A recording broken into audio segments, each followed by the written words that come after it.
हरियाणा के कैथल से एक बहुत ही चौंकाने वाला मामला सामने आया है, जहां पे पंजाब नेशनल बैंक के कर्मचारी ने ग्राहकों के 1 करोड़ 70 लाख रुपए का ड्रीम इलेवन में पैसा लगा दिया और पैसा उड़ गया। मैसेज न आने के कारण ग्राहकों ने शिकायत की, पुलिस में शिकायत की, मैनेजर को शिकायत की, पैसा रिकवर नहीं हो पाया। हमारी एक खास बातचीत हुई डीएसपी विवेक चौधरी से। वार्ता का विषय है कि जो कल हमारे पास ब्रांच मैनेजर जो धर्मपाल हैं, उन्होंने कंप्लेंट मूव की थी।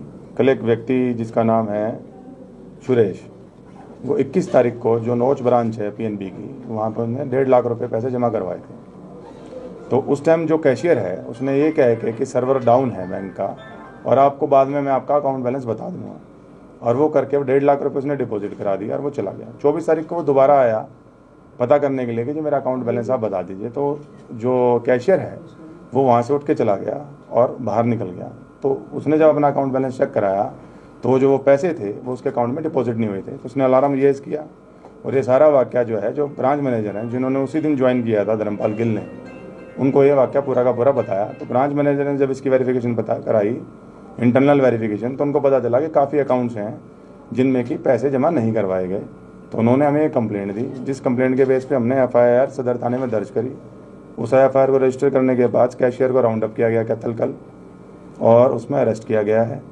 और उसके बाद में जो है अब इनका रिमांड लिया जाएगा और फर्दर पूछताछ करी जाएगी कि कितने कितने लोगों से जो पैसे लिए गए हैं वो डिपॉजिट नहीं हो पाए हैं। अभी हमारे पास जो कल बैंक मैनेजर्स को जो एप्लीकेशंस आई थी उसमें 23 व्यक्तियों ने एप्लीकेशंस दी, जिसका अप्रोक्सीमेट जो अमाउंट है वह 1 करोड़ 70 लाख के करीब है कि इतने पैसे का जो है गबन कैशियर ने किया है। बाकी तफ्तीश का विषय है कि किन किन लोगों के जो है पैसे इसने नहीं दिए। तो कहाँ से गिरफ्तार किया गया? कैथल शहर से गिरफ्तार किया गया। कुछ स्थिति में रसीद नहीं रखते लोग, समाज के बैंक में जमा करा के निकल जाते हैं। देखिए, वो हमने सभी को नोटिस जारी कर दिए हैं। जिन जो 23 एप्लीकेशंस आई थी और भी आएंगी, उन सभी को नोटिस दे दिए गए हैं कि उनके पास जो भी डॉक्यूमेंट्स हैं वो डॉक्यूमेंट्स ले आए, प्लस उनकी अकाउंट स्टेटमेंट्स भी निकाल ली जाएगी और फिर वेरीफाई किया जाएगा। इसके अलावा बैंक की जो इंक्वायरी कमेटी है, बैंक कंपनी एक इंटरनल इंक्वायरी कंडक्ट करा रहे हैं, तो उससे भी ये पूरा अनर्थ हो जाएगा कि ये नेक्सस कौन कौन था, कि क्या अकेले कैशियर का काम है या कोई इसमें कोई और का बैंक का ऑफिशियल भी इन्वॉल्व है। तो सर अब तक कोई रिकवरी वगैरह भी हुई है इनसे? नहीं, अभी तक कोई रिकवरी नहीं हुई है। अभी तो अरेस्ट ही किया है और जो वाउचर्स वगैरह हैं वो वेरिफिकेशन कर रहे हैं हम, और आज रिमांड लेके फिर इसका आगे तफ्तीश करेंगे। देखिए, ये जो ये व्यक्ति था ये ऑनलाइन गेम खेलता था।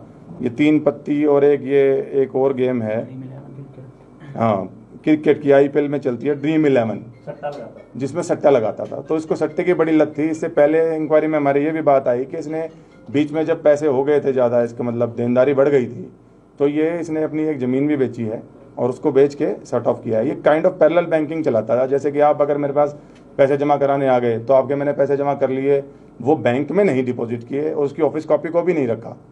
आप मेरी बात समझे, जो ऑफिस कॉपी है वो भी हमारी जो है वो बैंक में नहीं दी, वो भी अपने पास रख ली और कस्टमर को एक रिसिप्ट दे दी रिसीविंग की।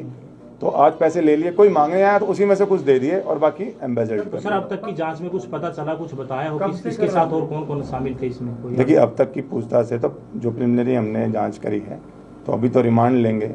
अभी ऐसा कोई किसी का नेक्सस हमें आया नहीं है। वो तो हम स्टैंडर्ड ऑपरेटिंग प्रोसीजर हमने रिक्वेजिशन किया हुआ है बैंक से कि जो पैसे डिपॉजिट होते हैं और जो एग्जिट होते हैं उनके SOPs क्या हैं, उसके आधार पे आगे कार्रवाई की जाए। अभी कुछ पता चलो कब से कर रहा था ऐसा ही? देखिए, उसने जो बताया वो बताया कि करीब 1-1.5 साल से कर रहा था इस काम। सर कोई पुराना बंदे का नाम भी सामने इसका साथी है जो कोई और नहीं, ऐसा कुछ नहीं है। नहीं, सभी उपभोक्ता भी 10 उपभोक्ता कह रहे थे भाई इसका मेन साथी ये खुराना का कोई कर्मचारी है बैंक में ही है, वो है, लेकिन वो अभी तक बाहर है। बाहर कैसे? बाहर घूम रहे हैं, मतलब इसके साथ ही था सर वो भी? नहीं, हमने सभी बैंक ऑफिशियल्स जो वहाँ काम करते थे उन सबको सम्मान किया हुआ है। सभी को इंक्वायरी ज्वाइन कराई जाएगी। अगर किसी का रोल आएगा तो विल टेक एक्शन। तो क्रिमिनल हिस्ट्री भी कोई है कुछ? नहीं, इसकी कोई क्रिमिनल हिस्ट्री। कहाँ लोग कैसे बचे अगर इस तरह के अपराधों से, बता दो। देखिए, ये जो रामबीर है ये सेडा माजरा जिला जींद का रहने वाला है। सर कैसे बचे इस तरह के फ्रॉड से? बैंक में तो भरोसा होता है। देखिए, जब भी आप जैसे ये हर बार एक क्लेम एक्सक्यूज बनाता था कि सर्वर डाउन है और लोग ट्रस्ट करके जो है जो रिसिप्ट होती थी उस पर बैंक में हमने कई रिसिप्ट देखी, इस पर स्टैंपिंग भी नहीं थी। तो वो स्टैंप भी देख लेनी चाहिए कि प्रॉपर स्टैंपिंग है कि नहीं। और उससे जो सीनियर ऑफिशियल है वहाँ जाके भी अपना बैलेंस चेक कर सकते हैं। या अगर आपके जो रजिस्टर्ड मोबाइल नंबर है, जैसे आप 1.5 लाख रुपए जमा कराने गए फॉर एग्जांपल, तो आपने जैसे ही पैसे जमा कराए तो आपको मैसेज आता है। अगर मैसेज नहीं आ रहा है इसका मतलब है कि आपके पैसे जमा नहीं हो रहे हैं। या अलर्ट भी बंद किया हुआ था सर, ऐसा कुछ पता? नहीं, वो तो हमें नहीं पता अब क्या हुआ क्या नहीं। वो लोग इंटरनेट बैंकिंग यूज करते थे क्या, उनके मोबाइल रजिस्टर्ड थे कि नहीं। वो तो तफ्तीश लोगों कर ने कहा कि मैसेज नहीं आते सर, मैसेज कोई अलर्ट नहीं, उन्होंने इस बारे में इंक्वायरी नहीं करी है, तो आपने पूछा तो मैंने बता दिया कि इस तरीके से विजिलेंट ला सकते हैं। ठीक है, थैंक यू। 2013